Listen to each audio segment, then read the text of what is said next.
Okay guys, welcome back to my channel. This video is for those people who replace their rotor and the car still shakes.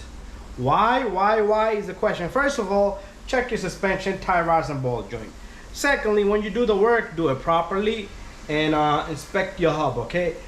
Just because you bought new rotor doesn't mean they're good, so you might want to look into that. Make sure you buy a good rotor first of all. The back boxes are not tampered with, because I've seen boxes that are damaged. And then the rotors are already like kind of bent because they just threw them. That's one thing.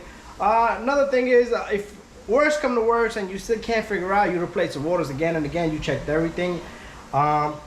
Make sure this hub is clean, so it wouldn't hurt you to take your wire brush and just do that. Okay, it doesn't have to be nice and neat, but make sure you file the crap out of it. Okay, sometimes I see hubs.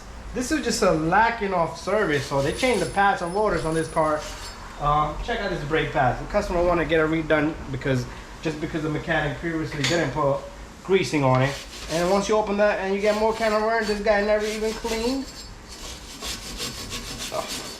Okay, so going around a few times with your wire brush is gonna be just enough. And if you got a buffer, that's even better.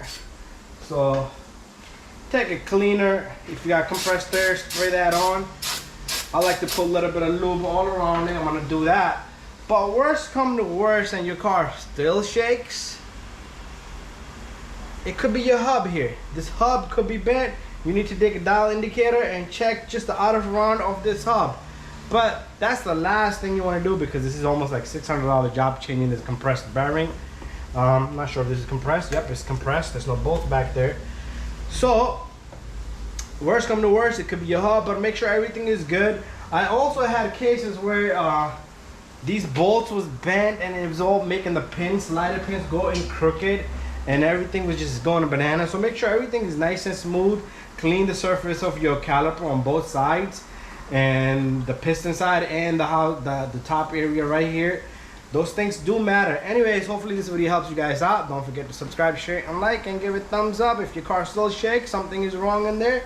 It could be this hub out around, or the bearing has play so it moves around too much. Anyways, give it a thumbs up.